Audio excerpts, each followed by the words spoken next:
박시훈의 세상 답사기. 네, 안녕하세요. 안녕하세요. 네, 오늘도 박시훈의 세상 답사기 이번 주 뉴스 브리핑 시작합니다. 네. 네, 지난 한 주간은 또 어떤 일이 있으셨나요? 그냥 가을이 점점 오고 있네요.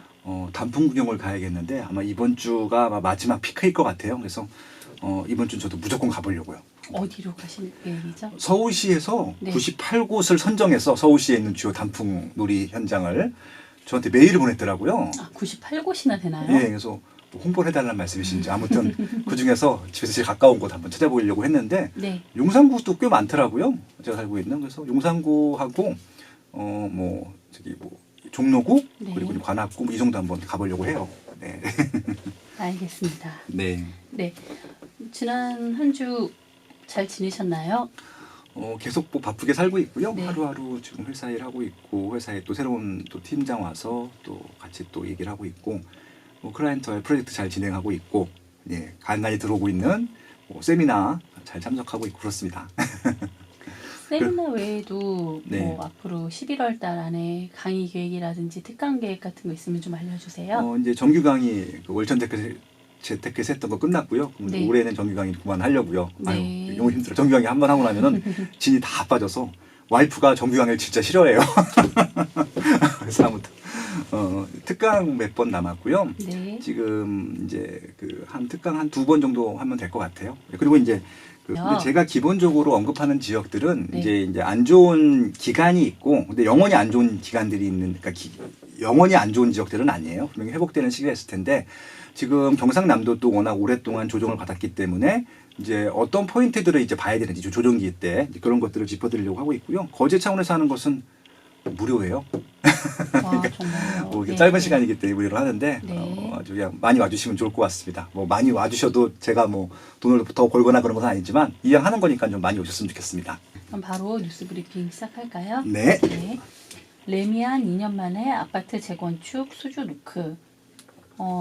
동네가 이촌동의 한강맨션 입찰에 타진 이런 내용의 기사예요. 네네. 네. 레미안이 되게 오랜만에 뭔가 참여하신 거 아닌가요? 지금 원베일리가 마지막 수주 물량이었었고요. 그 네. 이후로 한 번도 수주를 하지 못했어요. 그게 벌써 5년 됐나요? 꽤 많이 오래됐죠. 5년은 아니고 4년 됐습니다. 4년 네. 됐는데 제가 그 마지막 수주할 때 제가 수주조사 해드렸었거든요. 한국갤럽에 있을 때죠. 그게 마지막 아마 삼성과의 프로젝트였던 것 같은데 저는 레미안이 좀 복귀를 했으면 좋겠습니다. 왜 그러냐면은 지금 이제 레미안이 빠지니까 레미안이 있을 때는 레미안이 압도적으로 1등이었어요. 그쵸. 예, 마케팅적으로도. 그러니까 지금도 시공순위 하면은 삼성물산이 아직도 1등인데, 그러니까 지금 4년 동안 수주를 안 했는데도 지금 1등을 한단 말이에요. 그 이유가 워낙 그 전에 서울 수도권에서는 압도적으로 수주를 많이 했기 때문에 좋은 물건들을 했기 때문인데, 지금 4년 동안 수주를 안 하다 보니까 지금 GS하고 현대건설과 대림산업, 대우건설, 심지어 롯데건설까지 지금 굉장히 좋은 춘추 전국시대거든요. 근데 지금 춘추 전국시대인 건 좋은데, 이게 선의의 경쟁들, 양질의 경쟁을 해야 되는 것들이 좋은데, 레미안가 있을 때는 상품적인 품질적인 경쟁, 마케팅 경쟁을 했었는데 최근에는 좀 영업적인 측면을 경쟁을 하는 것 같아요. 그래서 저는 좀 그게 좀 별로 좋게 보이지는 않아요. 그래서 조금 좀 질적인 경쟁을 했으면 좋겠다. 그런 차원으로 삼성이 돌아와주길 좀 간절히 기다리고 있고요. 돌아오시면요. 더 리서치그룹 부동산조사연구소에 좀 리서치 좀 과거처럼 제가 한국갤럽에서 18년 동안 리서치를 했는데 가장 많은 프로젝트를 진행했어요. 삼성물산과. 그래서 좀 개인적인 이제 그런 또 애정도 있죠. 현대건설하고도 많이 했고 대림산업하고도 많이 했지만 현대건설과 대림산업과 했던 것들은 대부분 다 수주조사였었고요. 삼성물산하고는 마케팅 조사, 상품 조사를 많이 했었거든요. 그래서 좀 굉장히 조사를 진행해서 많이 배웠어요. 그래서 이제 그런 것들. 그러니까 삼성에 대한 저력을 믿기 때문에 지금 조경팀 같은 경우는 에버랜드 조경팀이 보통 하는데 지금 GS에서도 삼성물산한테 SOS를 했단 말이에요. 조경을 맡아달라고. 그 정도로 그렇죠. 아직까지도 네. 굉장히 실력이 있다라고 판단이 되는 것들입니다. 그 원베일도 굉장히 또 어떻게 개발할지 기대가 되고 있는데 지금 이쪽에 수준에 참여해서 될지 안 될지는 모르겠습니다. 하지만 저는 이렇게 조금씩 기지개를 핀다는 것 자체를 좀 응원해 드리고 싶고요. 동부 이촌동에서 한강맨션은 제일 좋은 입지입니다. 한가운데 있습니다. 엄청 크고요. 예, 그리고 네. 한강변에 있고요. 지금 이제 첼리투스가 지금 제일 비싼데 첼리투스는 56층까지 맨 앞동, 그러니까 101동 같은 경우는 56층까지 돼 있고 뒤에는 이제 40층대인데 여기는 아마 35층대 만들 거예요. 근데 그럼에도 불구하고 제가 자신 있게 말씀드릴 수 있는 거는 첼리투스보다 비쌀 거예요, 이게. 새 아파트 입주하게 되면 입지가 크고 더 넓은 세대이기 때문에 그래서 저는 정말 잘 만들어서 지금 여기 같은 경우는 한강변에 바로 접해 있기 때문에 지나다니면서 많이 보거든요. 그래서 이제 관광 상품으로도 좋을 것 같아요. 그 이천 고수부지에서. 그래서 좀 멋지고 잘 만들어서 좀 서울의 명물 아파트가 됐으면 좋겠다라는 차원으로 좀 말씀드리고 싶고요. 무조건 레벨이 되라는 얘기가 아니라 현대건설과 GS도 정말 같이 노력을 해가지고요. 정말 멋진 상품들 만들었으면 좋겠다. 예, 그런 좀 제안을 해보고 있고요. 상품 조사는 대한민국에서 제가 제일 잘합니다. 의뢰해 주시면은 성심성의껏 한번 마케팅을 해볼 수 있을 것 같습니다. 네. 건축사도 좀 지원 좀 해주시라고요. 네. 네. 아무튼 삼성물산 복귀를 좀 진심으로 기원을 하고요. 진짜 좀 수주 전에 좀 참여했으면 좋겠네요. 전 솔직히 이번에 한남뉴턴 할 때도 좀 참여했었으면 했었습니다. 네. 알겠습니다. 분양가 상한제 도입 유예로 경기도 수원 성남 분양시장 기대. 분양가 상한제 관련한 뉴스 제목이 정말 많아요. 그러니까 이제 분양가 상한제를 하게 되면 이제 핀셋 규제라 그래서 네. 지금 아마 서울 위주로 아마 규제 정책을 먼저 피게 될 것 같아요. 아마 이제 이 방송에 나갈 쯤이면은 아마 결정을 했을 것 같기도 한데 28일이 이제 D-Day였으니까요. 그러니까 주로 강남권의 동단위로 보통 할 예정이라고 합니다. 그러다 보니까 이제 규제가 없는 지역들이 상대적인 반사 이익을 받기 마련이거든요. 그 중에 하나가 수원하고 성남입니다. 근데 성남이 구가 2개가 있어요. 수원은 4개 구가 있는데 수원은 모두 이제 대부분 이제 그 서울처럼 특별히 규제한 지역은 아니고 성남 같은 경우는 분당구만 규제 지역이고 중원구 수정구는 또 규제 지역이 아니거든요. 그렇다 보니까 상대적인 반사 이익을 얻는 지역이라고 보시면 좋을 것 같고요. 근데 이 지역 중에서도 모든 아파트, 모든 주택들이 다 이런 시장 기대를 하는 것이 아니라 새 아파트나 새 아파트가 될 것들입니다. 결국은 이제 재건축이나 재개발을 추진하고 있는 지역들 이야기이니까요. 거기에 좀 관심을 갖는다고 하면 아직까지는 초기 단계이기 때문에 조금 관심 갖고 접근하셔서 또 실거주 위주라고 하시면은 추천드리면 할 것 같고요. 제가 이제 2주 전에 그 빠세 토론에서 이쪽 그 경기도권에 있는 지역 가지고 아마 방송을 했습니다. 부룡님이나 IMF인이나 월천대사님이나 강영훈 대표랑 같이 얘기한 지역들도 바로 이런 지역들이니까 혹시 이제 이 지역에 추가적인 자료들이 필요하신 분들 같은 경우 그 방송을 들어보시면 좋을 것 같고요. 좀 민감한 내용들이 구체적인 단지까지 다 말씀드려가지고요. 민감한 부분들이 있어서 지금 990원 위로로 걸어놨으니까 필요하신 분들만 한번 들어보시면 좋을 것 같습니다. 네. 네, 잘 알겠습니다. 자, 다음 조선 비즈 기사고요. 네. 이거 한참 동안 고민했어요. 잘 들어보세요. 네. 1제곱미터당 1,000만 원 시대 영등포 양천 동작도 합류. 여기가 평당 1,000만 원이 아니었나 하고 기사를 한 두어 번 읽어보니까 한 평이 아니라 1제곱미터당이더라고요. 왜 이렇게 3.3을 곱해야 되고요. 네. 지금 평을 못 쓰게 돼 있어요. 네, 네. 규제, 그러니까 권고 사항이 무조건 제곱미터, 미터법을 통일하기 위해서 굉장히 노력을 하고 있는데 벌써 이 미터법이 나온 게 10년이 넘었는데 아직도 안 돼요. 그러니까 저희가 뭐 평당 1억이니 평당 3천이니 뭐 이런 이야기들을 하다가 네네. 갑자기 기사에서 이렇게 나오니까 이상하다 막 하면서 그러니까 이제 네. 3.3을 곱하게 되면 평당 3,300만 원이 되는 것들이죠. 그렇죠. 간단하게 그렇게 하시면 되는데. 그렇게 보니까 이제 엄청 그 금액이 그렇게 되면은 네. 30평이면은 10억. 네 그렇게 되는 거죠. 되더라고요. 그러니까 네. 10억이 넘는 지역들이 영등포구, 양천구, 동작구가 포함이 되었다라고 하는 겁니다. 기존에는 어디가 있었냐? 네. 당연히 강남구는 일단 먼저 포함이 됐고요. 그리고 서초구, 용산구, 송파구입니다. 상위 4개구는 벌써 꽤 됐어요. 그리고 이제 올해 들어서 성동구, 마포구, 그러니까 마용성이죠. 네. 용산구를 중심으로 이제 마포구랑 성동구도 추가됐고요. 또 그 성동구 또 바로 옆에 있는 광진구입니다. 네. 광진구는 원래 송파구보다 더 비쌌던 지역이에요. 근데 지금 워낙 집들이 낡고 워낙 호재가 없다 보니까 지금 가격이 많이 안 올랐다가 최근에 이제 부각이 받기 시작하는 것들이죠. 광진구는 주목해 보셔야 될 것 중에 하나가 뭐냐면요. 송파구 재건축이 끝나게 되면 강동구 재건축이 끝나게 되면 다음 광진구 차례예요. 뭐 자양동이라든지 구이동이라든지 광장동이라든지 이런 것들이기 때문에 아마 그런 호재들이 있을 겁니다. 결국은 지금 이 평당 3,300만 원이 넘는 지역이 총 7개라고 하는 것들이고요. 굉장히 비싸죠. 그러니까 평균이 지금 10억이라는 얘기예요. 30평대가. 네네. 네. 그렇기 때문에 이제 이런 지역들은 이제 이것이 이제 그 거품인지 아닌지 논의는 여기서 할 필요는 없을 것 같고요. 많은 실거주 하시는 분들이 이 가격을 지불하고 30평대 아파트를 입주를 하고 있다. 그렇게 좀 봐주시면 좋을 것 같습니다. 그리고 서울시 평균도 나와 있는데요. 서울시 평균은 1제곱미터당 969만 원입니다. 거의 차이가 없네요. 그런가 네. 하면 지금 평균의 아래에 있는 네. 1제곱미터당 가장 가격이 싼 곳이 금천구인데 네. 여기는 555만 원이라고 나왔어요. 그러면 한 3 곱하면은 평당 1,500, 1,600 정도 되는 네, 거고요. 네. 아무튼 2천만 원 넘지 않은 지역이고요. 그 비슷한 지역이 도봉구랑 강북구가 있고요. 그리고 또 은평구, 노원구, 구로구입니다. 지금 말씀드린 금천구, 도봉구, 강북구, 은평구, 노원구, 구로구인데요. 이 6개 지역 같은 경우는 상대적으로 서울시 평균보다 좀 많이 저렴한 지역이기 때문에 이렇게 좀 상위 지역으로 가실 수 없는 분들은 이 하위 지역에서의 괜찮은 지역, 괜찮은 상품들을 한번 검토해 보시는 것도 나쁘지 않다라고 하는 것들입니다. 그런데 지금 서울에서 추세들을 보면은 지금 좋은 새 아파트들 같은 경우는 이렇게 좀 전체 평균이 낮은 지역이라 하더라도 서울 중위권 가격 이상이 되거든요. 그렇기 때문에 무조건 이 낮은 지역 가서 아무거나 하시는 것이 아니라 이 지역 내에서도 좋은 거 하셔야 돼요. 왜 그러냐면은 서울이라고 해서 다 오르는 게 아니거든요. 경기도랑 경쟁해서 지는 서울들도 있기 때문에 무조건 가격만 가지고 결정하시기보다는요. 절대적으로 좀 미래 경쟁력이 있는 상품들을 위주로 보시면 좋겠다라는 말씀을 드려보고 싶습니다.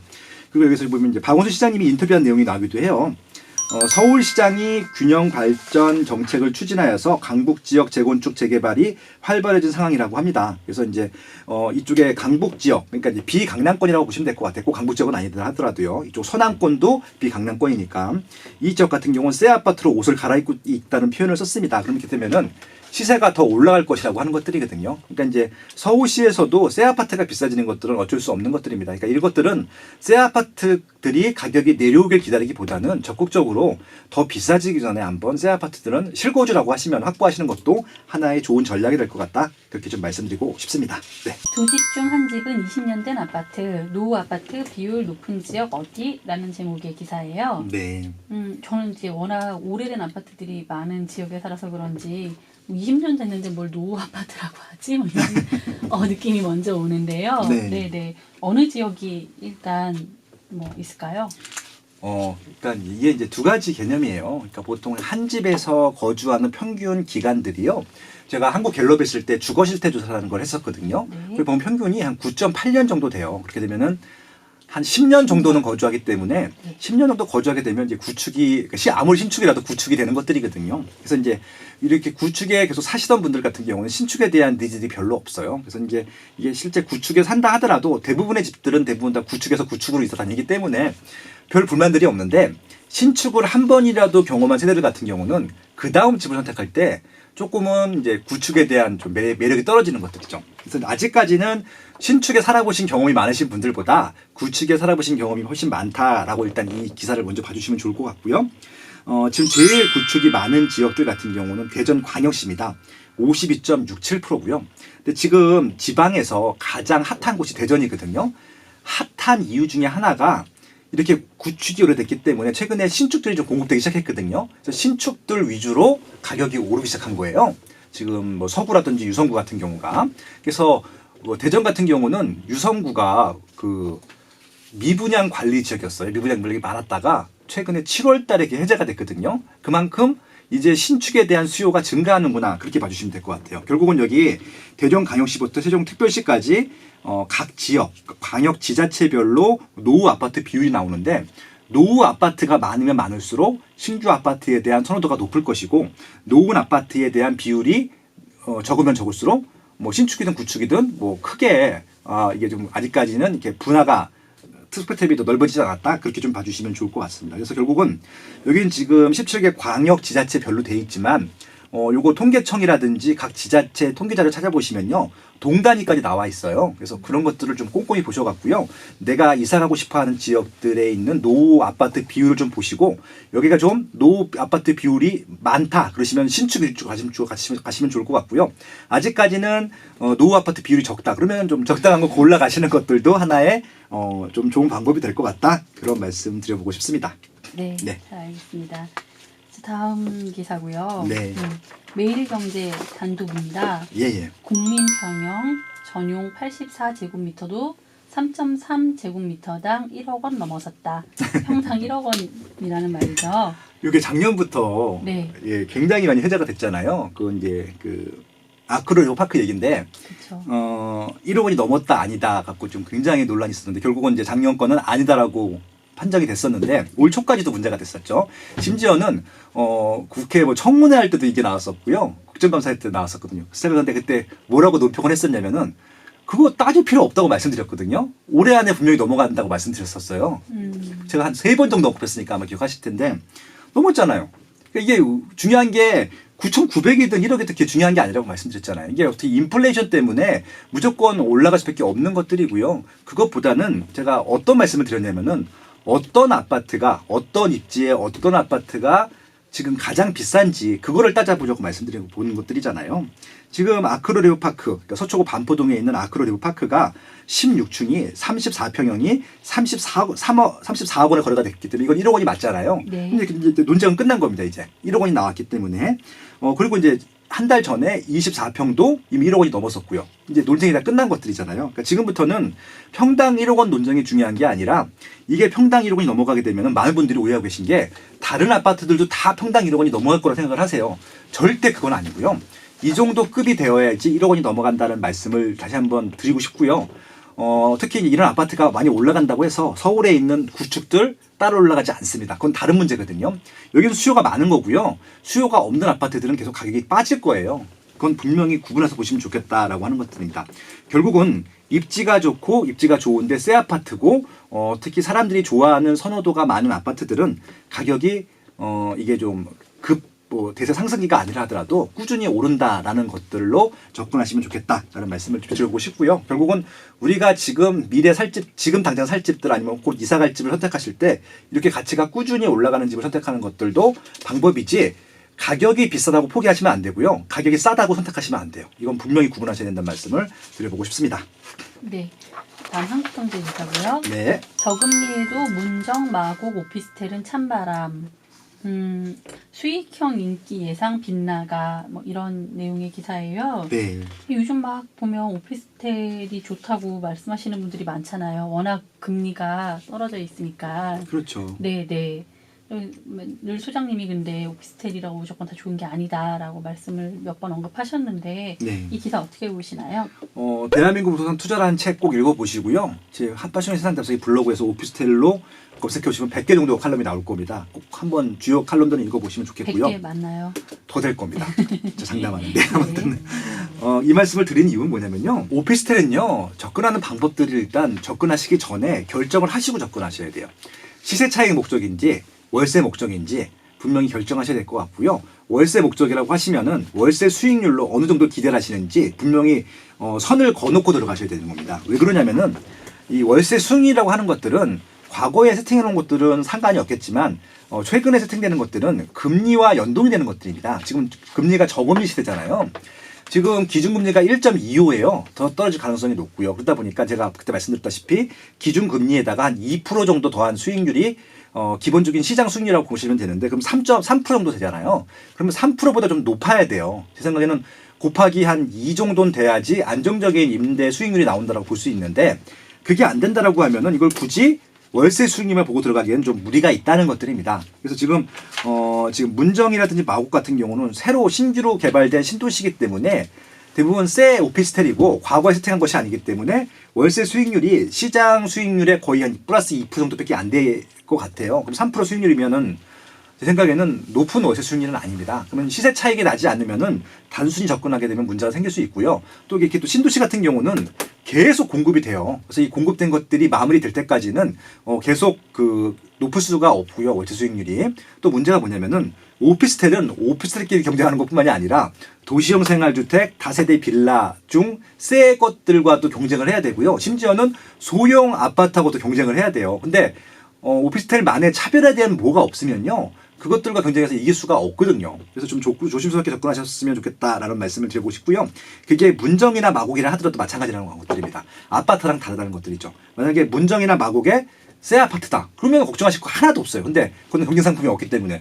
근데 문정, 마곡의 오피스텔은요. 주변에 경쟁할 게 너무 많습니다. 그래서 그렇게 한 발짝 물러서서 객관적인 수익률과 시세 차익이 날 수 있는 여부를 따져보신 다음에 들어가시면 좋겠다. 예, 그렇게 좀 제안을 드려보고 싶습니다. 자, 다음은요. 기사가 아니라 빠숑님 소장님의 카페 있잖아요. 사람과 경제 이야기 네이버 카페. 벌써 12,000명이 됐어요. 아, 벌써요? 예. 예. 감사합니다. 네. 그 카페에 보면 그 늘 굉장히 좋은 글들을 많은 분들이 올려주고 계신데요. 자발적으로 올려주시고요. 가장 많이 올려주시는 게 빼꼬미님. 네. 정말 이분 인사이트가 강하신 분인데 지금 현 시점에 있는 모든 부동산 뉴스를 다 모으셔가 스크랩하셔갖고요. 그냥 무료로 다 올려주고 계십니다. 그러니까 부동산 뉴스 필요하신 분들은요. 사랑과 경제 이야기하기라고 하는 제가 운영하는 카페가 있거든요. 네이버 카페 들어오셔갖고요. 그 올라온 뉴스만 보셔도 다른 공부하실 필요 없어요. 굉장히 좋은 자료입니다. 너무 실속에 있는 자료들이 많아서 저도 예. 네, 깜짝깜짝 놀랍니다. 네, 그렇습니다. 이번에 보니까 빠른 느림보님 블로그 빠는님. 그렇죠. 네. 이분이요. 네. 이분도 하루에 하나씩 올려주시는데 저는 이분이 블로그를 이렇게 깔끔하게 관리하시는 분인지 몰랐습니다. 일단 데이터, 빅데이터 관리를 정말 잘하시고요. 기본적으로 아파트 시세를 계속 올려주시더라고요. 그래서 너무 좋아가지고 제가 한번 피디님께 말씀드렸더니 아마 이렇게 스크랩 해오신 것 같네요. 10월 4주차 네네. 부동산 주간 흐름에서 네. 재건축 아파트 시세 동향 분석, 대세 상승 말이 달린다. 아주 오늘 올라온 자료네요. 네, 야. 자료인데 네. 그 우리 소장님께서 좋아하시는 표로 잘 정리된 자료입니다. 그러니까 이것들 기사, 그러니까 글을 읽기 싫어하시는 분들이 있는데 표만 보면 다 알 수 있거든요. 그러니까 네. 좀 자세한 내용들은 그 사랑과 경제 이야기하는 카페를 들어오셔갖고 한번 빠른 느림보 네, 아이들 예 빠른 느림보를 빠로 검색해 시작하시네요, 보시면은 이분도. 아마 좋은 네. 글 보실 수 있을 것 같고요. 그래서 좀 네. 소개해드리고 싶은 건 뭐냐면요. 네. 재건축 아파트 시세를 계속 올려주고 계세요. 그래서 이제 이것들을 보여주고 싶은데 제가 몇 가지 시세를 좀 읽어드리고 싶어가지고요. 왜 그러냐면은 이 아파트를 사라는 말씀이 아니라 이 아파트 시세를 아셔야지 주변 아파트 시세가 어느 정도 수준인지를 알 수가 있거든요. 그렇게 접근하시면 좋겠습니다. 그래서 지금 재건축 아파트 시세들을 좀 표시해 주셨는데 뭐냐면요. 압구정 현대 아파트 네. 43평이요. 30억 9천만 원. 네, 이 정도입니다. 43평이고요. 그다음에 음마 31평이 18억 5천만 원이고요. 청담 3일 제가 이사 갈 뻔한 아파트였는데 아무튼 예, 34평형이 27억 6천만 원이고요. 개포중 1단지 13평 여기는 이제 지분이죠 거의 13평이 20억 4천만 원. 개포주공 6단지 21평이 15억 3천만 원. 반포주공 1단지 32평형이 38억 1천만 원입니다. 예, 38억 1천만 원인데 네, 좋은 가격대입니다. 아마 제 강의 들어보신 분들은 이게 왜 좋은 가격대인지 아실 텐데 한번 참고로 한번 좀 제 강의 한번 찾아보시면 좋을 것 같고요. 신반포 2차 22평형이 17억 6천만 원. 반포 미도 1차가 33평형이 18억. 소초 지능 아파트가 19억 2천만 원. 방배 인강 아파트 35평형이 14억 정도. 잠실주공 5단지 34평형이 19억 9천만 원. 올림픽 선수 쪽 34평형이 16억 4천만 원. 잠실 장미 1차 32평형이 16억 3천만 원. 올림픽 해운 패밀리타운 31평형이 13억 3천만 원. 둔촌주공 4단지 33평형이 17억 3천만 원. 3위 그린 2차 27평이 8억 6,800만 원. 목동 7단지가 27평형이 14억 3천만 원. 여의도 시공 아파트 24평이 14억 7천만 원. 그다음에 성산 시형 20평형이 7억 2,300만 원. 월계 미미삼. 그러니까 미미삼이라고 해서 미미삼이 아니라 이름이 재밌네요. 예, 세 가지 단지를 짬뽕해서 그렇게 말씀을 드리는 겁니다. 네. 21평형이 5억 2천만 원이고요. 과천 8단지 27평형이 11억 8천만 원입니다. 이걸 다 지금 읽으실 줄 몰랐어요. 예, 지금 이 말씀을 왜 드리냐면요. 네. 제가 이 수시로 언급할 단지들이에요. 이거는 그 각 지역의 랜드마크 재건축 아파트이기 때문에 기본적으로 제가 지금 말씀드린 단지들은 귀에 익으셔야 될 것 같고요. 지도로 매핑을 하셔가지고 이게 어느 지역에 있는 단지인 줄 아셔야 될 것 같고요. 이게 지금 강북, 강남 다 있거든요. 그리고 시세가 이 정도 하는 것들을 일단 머릿속에 드세요. 그래야지 이 아파트 시세가 올라가는지 내려가는지 가지고 내가 관심 있는 아파트들 갖고 비교할 수 있거든요. 그렇게 해보시면 좋을 것 같습니다. 이거 정말 좋은 자료고요. 빠른 느림보님께 다시 한번 감사를 드리고요. 한번 제가 초대도 하고 싶네요. 빼꼬미님하고 빠른 느리보님은 제가 초대 한번 해서 좀 뵙고 싶어요. 어떤 분인지. 저도 궁금합니다. 네, 좋습니다. 네, 자, 오늘 그러면 뉴스 브리핑 여기까지 마무리할까요? 네, 오늘 되게 알찬 정보 많이 전달해 주셨던 것 같고요. 지금 연말입니다. 아마 이 방송 나갈 때가 12월일 텐데 2달밖에 남지 않았고요. 연말 연시 많은 계획들이 있을 텐데 좀 올해 정말 많이 수고하셨고요. 지금 많은 지인분들과 올해 있었던 일들 많이 좀 나누면서 내년을 준비하는 시간들 되셨으면 좋을 것 같고요. 저는 연말까지 계속 뭐 특강하고 이런 뭐 세미나 모임들을 하면서 여러분들과 소통을 할 예정입니다. 그리고 앞으로는 지방도 많이 갈 예정이에요. 제가 서울이 아니어도 오를 곳은 오른다라는 책을 썼거든요. 작년 그 책을 썼을 때 수도권이신 분들이 막 웃었어요. 이제 지방은 끝났다. 근데 그 책 나온 다음에 제가 또 후속책으로서 지금도 사일 아파트는 있다 썼거든요. 둘 다 지방 얘기입니다. 근데 그 책 두 권에서 썼던 얘기대로 제 시장이 흘러가고 있습니다.